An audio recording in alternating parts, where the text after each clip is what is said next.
आज हम सभी भारत भूमि के पवित्र धरोहर की संतानें, भारत भूमि के ओज, तेज, तपबल और तपस्या का परिणाम स्वरूप जो सदाचार संपन्न धर्मनिष्ठ हिंदू समाज आज भी भारत को भारत बनाए हुए है, उन हिंदू समाज के सर्वश्रेष्ठ माता पिताओं के चरणों में मैं कृतज्ञता का चरण स्पर्श करता हूं। हम सारे भारतीय सुपुत्र, सारी भारतीय माताओं को, बहनों को और भारतीय पिताओं को, जन्म से हिंदू होने वाले केवल जन्म के शरीर के हिंदू थे और जिन्होंने हमें कर्म का हिंदू बनाया, जिन्होंने हमें धर्म का हिंदू बनाया, ऐसे आसाराम बापू जैसे शिखर पुरुषों के जो हमारे वास्तविक माता और पिता है, ऐसे सारे परम पूज्य गुरुजनों के चरणों में हम नतमस्तक करते हैं। सनातन संस्था के परात्पर गुरु, सनातन संस्था के माध्यम से सारे विश्व के परात्पर गुरु परम पूज्य आठवले जी गुरु जी को मैं चरण स्पर्श करके यहीं से नमन करता हूं।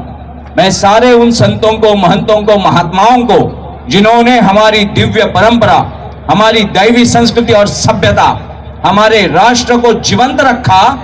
सारे यवनों के अत्याचार के बाद, सारे ईसाइयों के अत्याचार के बाद, पोर्तुगीज, डच, फ्रेंच, अंग्रेज, तुर्क, अरब, हबशी, शक, हुन, ग्रीक, दुनिया भर के दुष्ट भारत पर टूट पड़े लुटेरे, फिर भी भारत भारत ही बचा है। वो सारा श्रेय संतों को जाता है, वो सारा श्रेय गुरु परंपरा को जाता है, वो सारा श्रेय माउली नैनेश्वर जगत गुरु तुकाराम से लेके, वाल्मीकि व्यास से लेके, परम पूज्य आठवले गुरु जी से लेके महागुरु युग पुरुष शिखर पुरुष बापू आसाराम तक जाता है। और कुछ छिचोरे बघा, मी मराठीत सांगतोय, महाराष्ट्र मेला तरी राष्ट्र मेले, मराठ्या विना राष्ट्र गाडा न चाले, करा वीर वैरी पराधीनतेचा, महाराष्ट्र आधार भूभारताचा, कशास आई भिजविशी डोळे, उजळ तुझे भाळ, रात्रीच्या गर्भात उद्याचा असे उषक्काल, सरणांवरती आज आमुची पेटतात प्रेते, उठतील त्या ज्वालातून भावी क्रांतीचे नेते, गरजा जय जयकार क्रांतीचा, गरजा जय जयकार, जा श्वासानो वायू संगे ओलांडून भिंत, अन आईला कळवा अमुच्या हृदयातील खंत। आई कोण आहे? आई आसाराम बापू आहे। आणि आम्ही जरी आज अंधाऱ्या रात्रीत असू तरी आम्हाला माहिती आहे की उद्याचा सूर्य उगवल्याशिवाय राहणार नाही और सारे रात्रि के कीड़े पहले किरण के साथ नष्ट हो जाएंगे। वो धर्म सूर्य प्रकट होगा, वो गुरु सूर्य प्रकट होगा। 9 वर्षों की प्रचंड और प्रखर साधना के बाद बापू हमारे बीच में नव यौवन से तड़पते हुए आ जाएंगे। अनंत सूर्यों का अनंत कोटि ब्रह्मांड नायक राजाधिराज गुरुराज श्री आसाराम बापू महाराज की। और किसकी मां के कोख से अगर कोई कीड़े मकोड़े निर्माण हुए हैं तो ऐसी कोख नष्ट की जाएगी जिससे भारतीय संतों की परंपरा को विरोध करने का दुस्साहस कुछ दुष्ट करते हैं। तो अरे कारावास तो भगवान कृष्ण का है, भगवान श्री कृष्ण का, परब्रह्म परमेश्वर का जन्म स्थान ही कारावास है। सारे बंधनों को तोड़कर गुरु अपना अस्तित्व दिखा देंगे। कितने सैकड़ों कंस निर्माण होने दो, सारे जरासंधों को एकत्रित होने दो, सारे कौरवों को नारायणी सेना लेकर सामने खड़े होने दो। उनका बाप एकमात्र परात्पर गुरु श्री कृष्ण के रूप में आसाराम उनका बाप बैठा है उनके साथ।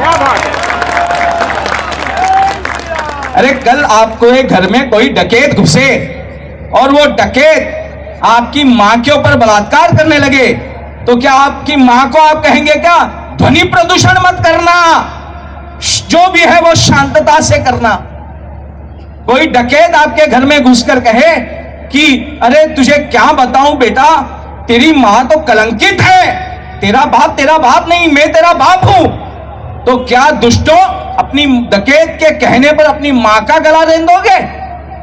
अपनी मां का गला काटोगे? आसाराम बापू बलात्कार में है, क्या तुम्हारे बाप ने किसके ऊपर बलात्कार किया था? क्या तुम्हारे पिता ने तुम्हारे मां के ऊपर बलात्कार किया था? तुमने ये तर्क किससे सुना? उन छिछोरे सुपारीबाजों से, विदेशी सत्ताओं के, विदेशी मल्टीनेशनल कंपनियों के दलालों का कहना मानते हो और अपनी बाप की मां की पवित्रता के ऊपर कलंक लगाते हो। अगर आसाराम बापू दोषी है तो इस भारत की हर माता दोषी है, हर बाप पापी है। जय श्री राम। आणि बॅनर उतरवायला येणाऱ्यांनी लक्षात ठेवा, कधी तुमच्या बापाच्या मागचं नाव गायब होऊन जाईल. नको ते धंदे करायच्या भानगडीत पडू नका. गल्लीतलं राजकारण, त्या डबक्यातलं राजकारण करताना फाजीलपणा करू नका. इथे सगळे महाराष्ट्र मातीतले वीर बसलेले आहेत. 18 पगार जातीचे 12 बलुतेदार आहेत. आम्ही महार आहोत. आम्ही मातंग, ढोर, चर्मकार, मराठा, ब्राह्मण, साळी, कोळी, कुणबी, आगरी, भंडारी आहोत. आम्ही हिंदू आहोत. आम्ही बौद्ध आहोत. आम्ही शीख, जैन, महानुभाव आहोत. आम्ही वैष्णव, शैव, स्मार्त, गणपत्य, शाक्त आहोत. तुमची माय जर खरोखर व्यायली असेल खऱ्या बापाकडून, तुम्ही आसाराम बापूंच्या साधकांच्या नादीच लागून दाखवा महाराष्ट्र.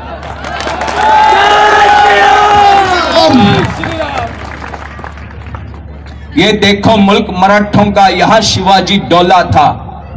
इस मिट्टी से तिलक करो, ये धरती है बलिदान की. ये देखो मुल्क मराठों का, यहाँ शिवाजी डोला था.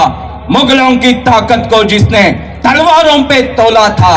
हर पर्वत पर आग जली थी, हर पत्थर एक शोला था. बोली हर हर महादेव की, बच्चा बच्चा बोला था. वीर शिवाजी ने रखी थी लाज हमारे शान की. इस मिट्टी से तिलक करो, ये धरती है बलिदान की. अरे कहीं नारा, कहीं नाम, अरे कहीं नारा, कहीं नाम. जय श्री राम, जय श्री राम, जय श्री राम. गुरु परंपरा ये भगवान बुद्ध की है. गुरु परंपरा महावीर जैन की है. गुरु परंपरा नानक देव जी की है. गुरु परंपरा बसवेश्वर देव जी की है. गुरु परंपरा चक्रधर स्वामी की है. गुरु परंपरा संत श्रेष्ठ माऊली ज्ञानेश्वर जगत गुरु तुकोबा की है. गुरु परंपरा परात्पर गुरु डॉक्टर आठवले जी की है. गुरु परंपरा संत श्रेष्ठ शिखर पुरुष आसाराम जी बापू की है. गुरु परंपरा नवनाथों की है. गुरु परंपरा भगवान दत्तात्रेय की है. गुरु परंपरा परब्रह्म परमेश्वर भगवान श्री कृष्ण की है. उस गुरु परंपरा को आह्वान देने का कभी दुस्साहस न करना, कभी दुष्ट विचार न करना. अब ये भौतिक जगत का राजकारण क्या है, इसके पीछे का आध्यात्मिक तर्क क्या है, ये मूर्खों को कैसे पता चलेगा. रण की साधना सिद्ध होती है. इसीलिए भगवान श्री कृष्ण ने वीर योद्धा अर्जुन को, धनंजय को रथ पर बिठाकर अपना युद्ध खिलवाया. और बाद में जब बार्बरिक की साक्षी देने की बात आई, भीम के पोते की साक्षी की बात आई, पर्वत पर उसका सिर कटा, युद्ध देखने के लिए उसको जीवित रखा भगवान श्री कृष्ण ने. और सभी जन अहंकार में आए, सभी पांडवों के साथ भगवान श्री कृष्ण को लेकर उस पर्वत पर गए. और बार्बरिक तू बता, मैंने, भीम बोलता है कि मैंने कैसे मारा दुशासन को बता. अर्जुन कहता है मैंने पितामह को कैसे मारा वो बता. द्रोणाचार्य को कैसे मारा वो बता. कर्ण को कैसे मारा वो बता. वो बार्बरिक हंसने लगा. किसने किसको मारा है? अरे तुम सबका बाप रथ पर बैठा है. जो कर रहा था वो तुम्हारा गुरु कर रहा था. तुम तो केवल मौज लूट रहे थे. सारे अस्त्र शस्त्रों को, सारे विपदाओं को, सारे संकटों को अपने आप में मीराबाई के जहर की तरह पी रहा था और तुमको केवल अमृत के घूंट दे रहा था. और तुम कहते हो मैं संघर्ष कर रहा था. जो कर रहा था वो तुम्हारा सदगुरु परम पूज्य परमात्मा कर रहा था.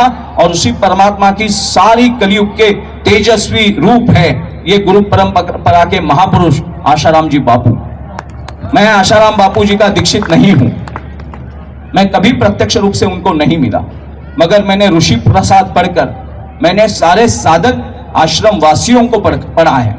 ये सारे जो उपक्रम जो आज जीवंत रहकर परंपराओं को जीवंत रखने के लिए अपना सारा जीवन त्याग कर, अपने सारे परिवारों को त्याग कर, सर्व संग परित्याग के करोड़ों लोग खड़े करने वाला जो महात्मा है, उस महात्मा का तर्क, उस महात्मा की चिकित्सा करना ही अपने मां के चरित्र के ऊपर लांछन लगाना है। करोड़ों लोग, मैं पूरे भारत में घूम रहा हूं। आज मैं विक्रोली में, मेरे मुंबई मेरा मुख्य जगह है, मेरा जन्मस्थान है मुंबई, मैं महाराष्ट्र का हूं। और मुंबई में भी इतनी बड़ी संख्या में ये मातृ पितृ दिवस पूजन हो रहा है। कल हम चेंबूर में थे, नाला सोपारा में थे, आज विक्रोली में है। हर मुंबई जैसे मायानगर में, जहां सारे हवस के पुजारी है ऐसा लोगों को लगता है, मायापुरी है ऐसा सबको लगता है, मगर आप सभी साधकों की उच्च श्रेणी के कारण मुंबई ये श्रद्धा स्थान हो गया, तीर्थ क्षेत्र हो गया। मातृ पितृ पूजन किया, मातृ पितृ पूजन गणपति बापा ने किया था, गणेश जी ने भगवान शिव और शक्ति का पूजन किया था। और उसके बाद भाग्यदाता राणा प्रताप, गुरु गोविंद सिंह, शिवाजी महाराज, थोरले बाजीराव पेशवे, माधवराव पेशवे जैसे, वीर सावरकर, डॉक्टर अंबेडकर जैसे माता पिता के भक्तों ने ही भारत भूमि को भारत रखा है। भगवान बुद्ध ने, महावीर जैन ने ही भारत को भारत रखा है। छत्रपति शिवाजी महाराज ने अफजल खान, औरंगजेब, मुगल शाही, आदिल शाही, कुतुब शाही, निजाम शाही, बिदर शाही, सारे डकैतों की दुष्ट शक्तियों को परास्त करके भारत को भारत रखा है, केवल अपने माता पिता के श्रद्धा स्थान के ऊपर, अपने गुरु के बल के ऊपर। और ये वो भारत है जहां अपने ही पराये होकर, दुष्टों के तलवे चाटकर, अपनी मां के चरित्र के ऊपर लांछन लगाने पर आबादा है। मैं उन दुष्ट संतानों को कहना चाहता हूं, तुम किसी भी परंपरा से हो, मगर रक्त तपास लो एक बार कि ये रक्त यहां का है या अरबस्तान का है, यहाँ का है या पोर्तुगाल का, लंदन का। उनके कचरे के डिब्बे में कुछ पैदा हुए हो तो अपने दायित्व को निभाना, अगर रक्त यहां का निकले तो अपने रक्त से निष्ठा निभाना। गुरु परंपरा इतनी थोर है, मैं सारे आश्रमों में घूम रहा हूं, मुझे अपने आप में नवनाथों का, गोरक्षनाथ भगवान का दृष्टांत हुआ, और उस दृष्टांत में मुझे आसाराम बापूजी खुद दिव्य रूप में दिखे। उसके बाद में मुझे कोई चिकित्सा की आवश्यकता नहीं है, क्योंकि मुझे मेरी मां के ऊपर और मेरे पिता के पवित्रता के ऊपर निष्ठा है।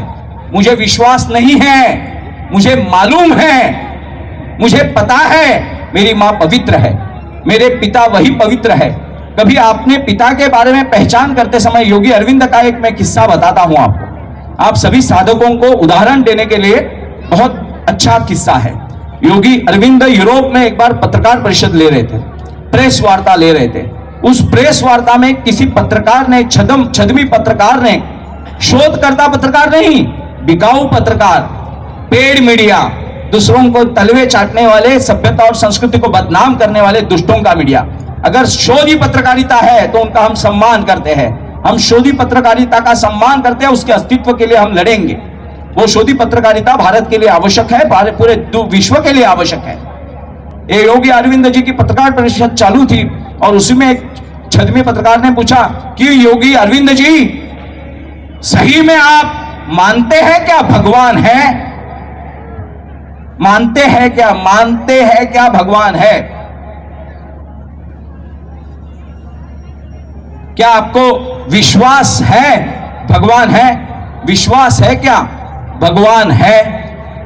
उन्होंने कहा, योगी अरविंद ने क्षण का विलंब न करते हुए कहा, मुझे कदापि विश्वास नहीं है कि भगवान है, मुझे बिल्कुल विश्वास नहीं है कि भगवान है।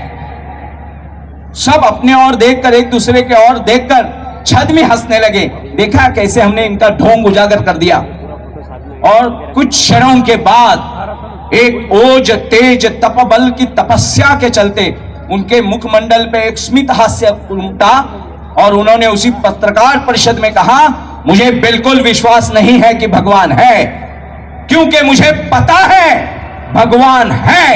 जय श्री राम। अब इसका उदाहरण मैं अच्छी तरीके से देता हूं, आपको समझ में आएगा अभी मैंने क्या कहा है। कभी आप ऐसा कहते हो क्या मित्र को पहचान करवाते समय कि मुझे विश्वास है ये मेरे पिता है? कोई कहता है मुझे विश्वास है ये मेरे पिता है, आप कहते हैं ये मेरे पिता है। विश्वास है तो बाप डंडा लेके पीछे दौड़ेगा ना। विश्वास भी एक कदम पीछे है और हमें पता है ये हमारे पिताजी है। विश्वास नहीं है, हमें पता है ये मेरे पिताजी है। वैसे हमें पता है आसाराम बापू प्रभु रामचंद्र के अवतार है। जय श्री राम। हमें बापू संत है इस पे विश्वास नहीं है, बिल्कुल नहीं है। बापू साधु है इस पे विश्वास नहीं है। बापू सज्जन है, चरित्र के शिखर पुरुष है, इसका हमें विश्वास नहीं है। हमें पता है वो भारत के शिखर पुरुष है। मैंने अभी मेरी अनेकों पत्रकार परिषदें हो रही है, सारी पत्रकार परिषद में मुझको पूछा गया कि आपको न्यायपालिका के ऊपर विश्वास नहीं है। मैंने कहा खुद न्यायपालिका को न्यायपालिका के ऊपर विश्वास नहीं है। इसके लिए निचली अदालत के बाद ऊपर की अदालत होती है, ऊपर की अदालत के बाद फिर सुप्रीम कोर्ट होती है, और सुप्रीम कोर्ट के बाद भी राष्ट्रपति राज्यपाल के पास जाया जा सकता है। इनको अपने आप पर विश्वास नहीं है तो मुझे इन पर कैसा विश्वास होगा?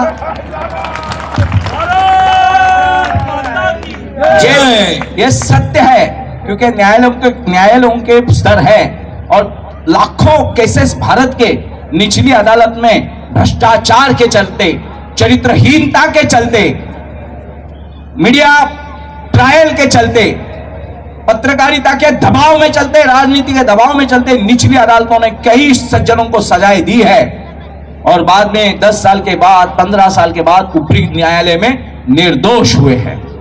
तो क्या यह न्यायालय निचली झूठी नहीं थी, गलत नहीं थी? तो जिस पालिका को अपने ऊपर विश्वास नहीं है, इसीलिए अनेकों स्तर रखे गए हैं, अनेकों डिविजन्स रखे गए हैं, अनेकों बेंच रखे गए हैं। उस न्यायपालिका के ऊपर मेरा विश्वास कैसे हो सकता है? मेरा लोकमान्य तिलक के ऊपर विश्वास है। उनका वाक्य आज भी मुंबई हाई कोर्ट में लिखा है। आप कोई वकील है या कोई किसी का मुंबई उच्च न्यायालय में जाना आना होता है तो वहां जरूर देखिए, लोकमान्य तिलक ने ब्रिटिश सरकार के न्यायाधीशों के सामने, ब्रिटिशों के चापलूस न्यायाधीशों के सामने कहा था, जब उन्हें मंडाले की शिक्षा हुई थी, ब्रह्मदेश में भेजा गया था। आपको मालूम होगा, लोकमान्य तिलक जहालवादी नेता पहले भारत के, उन्होंने भारत को जागरूक सबसे पहले किया, प्रथम जहालवादी नेता जिन्होंने पूरा भारत को भारत के नाते जगा दिया स्वतंत्रता सेना के बाद में अंग्रेजों के दलालों ने स्वतंत्र सेना का आंदोलन भी हथिया लिया, मगर उससे पहले लोकमान्य तिलक, उनका वाक्य लिखा है मुंबई उच्च न्यायालय में कि मेरा भूमि की व्यावसायिक अदालत के ऊपर विश्वास नहीं है, मेरा उस ब्रह्मांड के निर्माता के न्यायालय के ऊपर विश्वास है, मेरा केवल परमेश्वर के ऊपर विश्वास है और परमेश्वर के नैसर्गिक न्याय के ऊपर विश्वास है। और मैं लोकमान्य तिलक जैसे महापुरुष का वाक्य दोहराता हूं कि बापू पर ही मेरा विश्वास है, और बापू जिस पराशक्ति परमात्मा का अवतार है, उस परमात्मा के न्याय के ऊपर मुझे विश्वास है। हर हर हर हर हर हर। लड्डू पेड़े के भगत हर संकट में भागते हैं। बिना तपे मक्खन का भी घी बिना तपे नहीं होता है। आप घर में घी निकालते हो ना, तो क्या उसको फ्रिज में मक्खन को रख के घी निकालते हो? क्या उसे अग्नि पर रखते हो? संघर्ष की अग्नि के बिना कोई साधक सिद्ध हो ही नहीं सकता। और जो घर में एसी रूम में कंबल ओढ़कर सोकर साधक बनना चाहता है, वो दुनिया को बाधक है, वो दुनिया को बाधक है। अपने घर के कपड़े धोना एरियल सर्फ और रिन से, गुरु कृपा से जिसको मन के कपड़े धोना है, मन का मल निकालना है, आत्मा को जागृत आत्म स्वरूप में करना है, उसे संघर्ष की अग्नि में तपना होगा। बिना तपे तपश्चर्या ना साधुओं की हुई, ना बापू आसाराम की हुई, तो आपकी कहां से होगी? और आप तो बाई मीराबाई बन गए। बापू का नाम लेके आपका सारा जहर बदनामियों का, अपकीर्ति का, दुष्प्रचार का, आपकी बदनामी का सारा विष भीषण भयंकर तरफ अपने ओर लिया, और उन्होंने पीकर भगवान शिव की तरह राम राम राम करके कारावास में बैठे। कोई अगर मेरे पिता के ऊपर कोई कलंक लगाएगा, मेरे माता के ऊपर कलंक लगाएगा, और मुझे उनके चरित्र का मैंने बचपन से अभ्यास किया है, मैं उनके रक्त से बना हूं। आज जो माता पिता का पूजन हुआ, अपने रक्त की पूजा, अपने वरिष्ठों की पूजा अपने हाथ से करनी। आप कहीं भी जाइए, पुलिस थाने में जाइए, कोर्ट में जाइए, हल्के स्तर पर काम नहीं होगा तो वरिष्ठ स्तर पे काम होगा। तो आपका अपने रक्त का वरिष्ठ स्तर, सीनियर, आपके सीनियर, भौतिक भाषा में आपके वरिष्ठ आपके माता पिता है, वो आपका सीनियर डीएनए है, उस डीएनए की पूजा करेंगे तो आपका जूनियर डीएनए बलवान होगा, आपका नवीन रक्त पुराने रक्त की सेवा करेगा तो उनका ओज तेज तप बल, उनकी सारी पितृदेवताओं की सारी साधनाएं अपने आप आपके झोली में पड़ेंगी। माता पिता का पूजन ये कोई दिखावा नहीं है, ये कोई नौटंकी नहीं है। जो आप दूसरों के कपड़े धो रहे हो, प्रेम नाम को बदनाम करके वासनाओं के बोझ ढो रहे हो, वो कलंक है आपके कुल के ऊपर। कोई फेयर एंड लवली से गोरा नहीं बनता, कोई च्यवनप्राश खाने से तंदुरुस्त नहीं बनता, मगर माता पिता और गुरु के चरणों की सेवा करने से परमात्मा स्वरूप आत्मा अपने आप में जागृत हो जाती है। जय श्री राम। जीव का शिव बनाने की क्षमता जिस माता पिता में है, जिस सदगुरु भगवान में है, उन गुरुओं की पूजा करना ही वास्तव में प्रेम है और बाकी सब वासना है। प्रेम, राम जी ने दशरथ जी के शपथ को, वचन को पूर्ण किया, वो प्रेम है। भक्तों के लिए दौड़कर हलाहल का विष, देव और देवासुर संघर्ष में निकला हलाहल का विष पीने वाले शिव जी सृष्टि के ऊपर प्रेम का एक बड़ा मुकुटमणि है। 14 करोड़ हिंदुओं को कर्म हिंदू और धर्म हिंदू बनाने वाले केवल जन्म हिंदू आप थे, मगर वास्तव में आप अंतरात्मा से पूछिए, मुझे धर्म हिंदू किसने बनाया, मुझे चरित्र संपन्न हिंदू किसने बनाया, मुझे सम्माननीय हिंदू किसने बनाया, मुझे आदर्श हिंदू किसने बनाया। आज आपके माता पिताओं के चरण धोए गए, पूजा गया। कोई बच्चा सिगरेट पीते हुए मां को बीड़ी टपरी पे दिखे तो खुश होंगे आप? तो ये आनंद देने वाला प्रसंग किसने निर्माण किया? मुझे तो नहीं पता था माता पिता पूजन, कोई झूठ ना बोले, ये वर्षों की नहीं सदियों की पूजा है, मगर हम नहीं करते थे, ये खंडित हुई थी। और खंडित ज्ञान को अखंड करया, गुप्त दान को प्रकट किया, हमारी मातृ पितृ पूजन की कुंडलिनी को जागृत करके हमें दिव्यता निर्माण किया आसाराम जी बापू ने। जय श्री राम। और उसी आसाराम बापू को इसी डर से विदेशी कंपनियों, डॉक्टर धुरी जी ने कहा, हमारे प्रकाश सावंत जी ने भी कहा, और जो भोसले जी आए, वो भोसले छत्रपति शिवाजी महाराज का आडनाम भी भोसले है, उच्च कुल के भोसले। उच्च कुल माने जन्म से उच्च कुल नहीं होता, कर्म से उच्च कुल होता है। आप कोई जाति के प्रमाण पत्र लेकर नहीं बैठे हो, किसी पक्ष का प्रमाण पत्र लेकर नहीं बैठे हो, मुझे कांग्रेस ने पैदा किया, मुझे भाजपा ने पैदा किया, मुझे एनसीपी ने पैदा किया। आपके पीछे पिता का नाम लगाते हो। पितृ दिन, पितृ पंद्रवड़ा जब होता है, पितृपक्ष जब होता है, तो आप पक्ष के नेताओं के नाम से बाल नहीं कटवाते हो। आप पंचगंगाओं के ऊपर जाकर तीर्थ में स्नान अपने पितृ देवताओं से करते हो, अपने जिनका रक्त हम में बहता है, जिनकी गुरु कृपा से हम कृपांकित है, उनको हम तर्पण देते हैं। पक्ष बदले जा सकते हैं, चप्पलें बदली जा सकती है, वस्त्र बदले जा सकते हैं, मगर कितना भी चाहकर माता और पिता बदले नहीं जा सकते। माता से झगड़ा होने के बाद कोई चोर मार्केट में जाके, चोर बाजार में जाके नया बाप खरीद कर नहीं लाता, और लाएगा भी तो लोग हंसेंगे, तेरे तो साले कुल की पहचान नहीं है, तू क्या हमें ज्ञान बटोर रहा है। हमें अपने कुल की पहचान है, कुल का अभिमान है, और कुल के सदगुरु आसाराम बापू है, ये कहने का भी हमें गौरव है।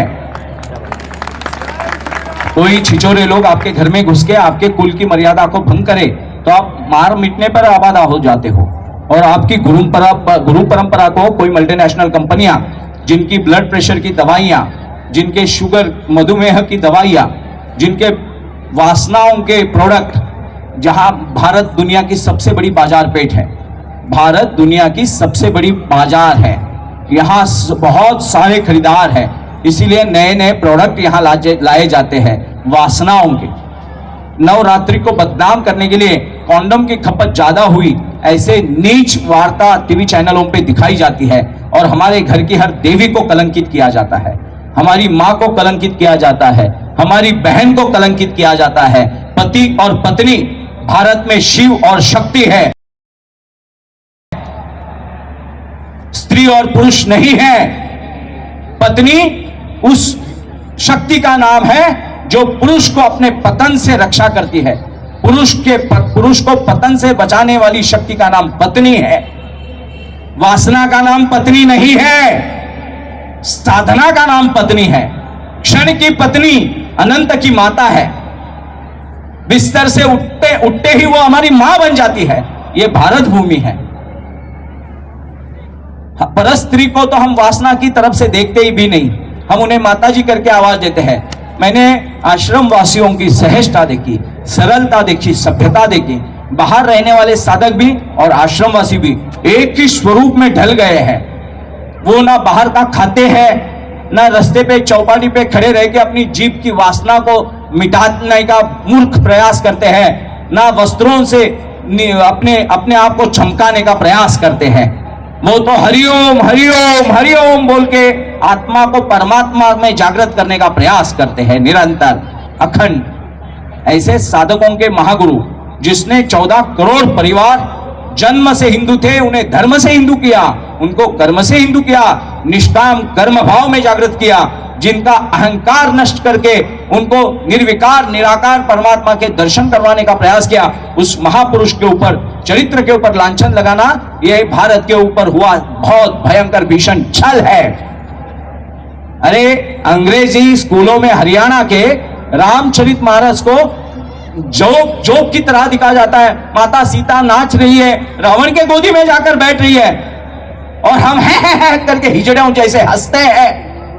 जो राम के चरित्र के ऊपर भारत में विवाद खड़ा कर सकते हैं, क्या वो बापू आसाराम को बदनाम नहीं कर सकते? आप सोचिए, यहां राम मंदिर बनेगा या नहीं बनेगा, इसके ऊपर विवाद करने वाले अपने कुल के गद्दार यहां पे हैं। तो उन गद्दारों ने कुछ सोचा होगा, बैनर निकलवा देंगे। तुम्हें क्या लगा यहां क्या गोटियां खेलने हम लोग आते हैं क्या? जय श्री राम। और छिचोरी राजनीति यहां कृपा करके मत कीजिए। तुम्हाला आधीच सांगतोय, आसाराम बापू खरोखर ब्रह्मवेत्ता संत आहेत, त्यांच्या नादी लागायचा फाजीलपणा करू नका, तुमच्या कुळांचा नाश होईल। आम्ही सणही करणार नाही आता। अगदी, आणि सण करायची गरज पण नाही। सण तुम्ही निरुपद्रवी आहात, तुमच्यामध्ये उपद्रवमूल्य शून्य करून परोपकारिता जागृत केलेली आहे। मी आसाराम बापूंचे सगळे आश्रम बघितलेत, सगळे साधक बघितलेत, ते परोपकारी आहेत। काहीतरी द्यायची इच्छा आहे, सगळं जमापुंजी करायची इच्छा नाही, द्यायची इच्छा है। परोपकारी है, निष्काम कर्म भाव में जागृत उन साधकों को कौन पीड़ा देता है, उनका रक्षा कवच हम भैरव होकर करेंगे, शंकर होकर कल्याण करेंगे और भैरव होकर रक्षण करेंगे।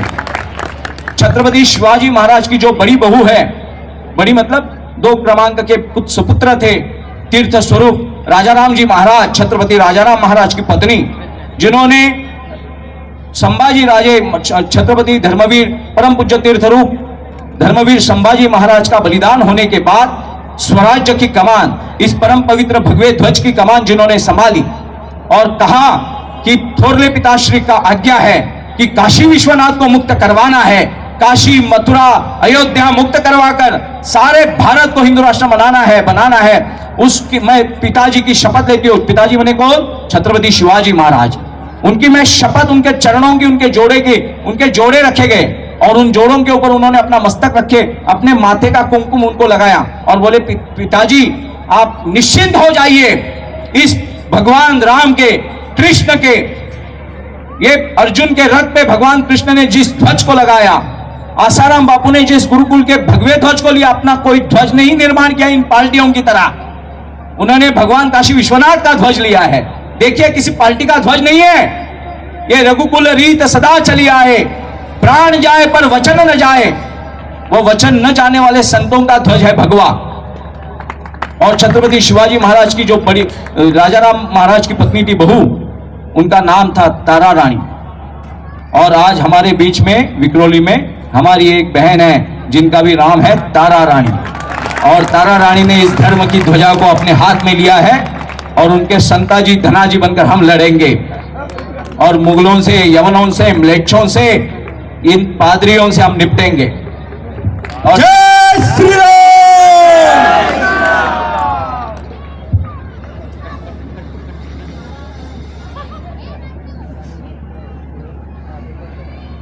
और मैं ये कह रहा था कि जो दुष्ट हमें रण में बल में नहीं हरा पाए, वो अब छल में हराना चाहते हैं, इसीलिए हमारी साधु परंपरा को कलंकित करना चाहते हैं।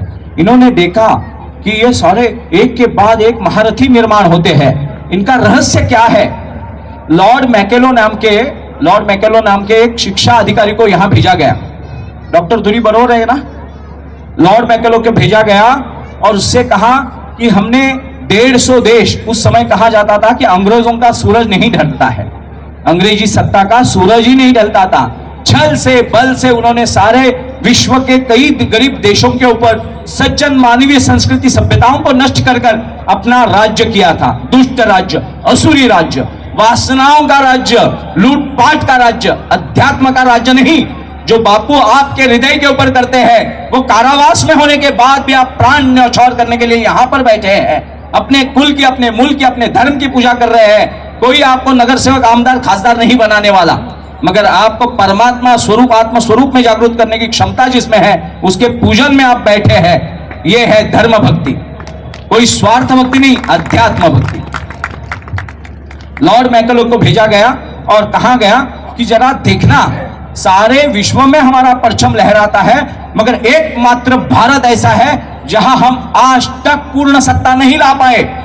नाम की सत्ता तो है, मगर भारत में तबादला होते ही अंग्रेज अधिकारी कंपकपाते हैं, पसीने छूट जाते कि हमें अफ्रीका में भेजो, हमें यूरोपियन कौन से भी देश में भेजो, हमें श्रीलंका के अलग अलग देशों में भेजो, मगर भारत में मत भेजो।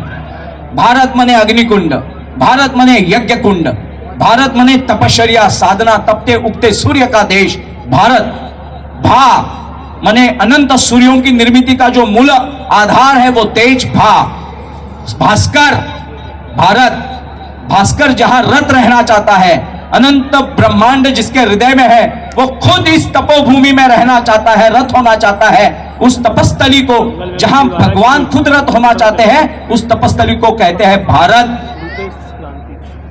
तो मैकेलो को भेजने के बाद मैकेलो ने सारे भारत का अभ्यास किया और उसने भारत का अभ्यास करने के बाद कहा, इंग्लैंड में जाके भारतीयों को हमें अंग्रेजी सिखानी होगी, भारतीय भाषाओं को दुय्यम स्थान देना होगा, भारतीय सभ्यता का इतिहास में हमें खरोचना होगा, कुछ अनबने रखनी पड़ेगी।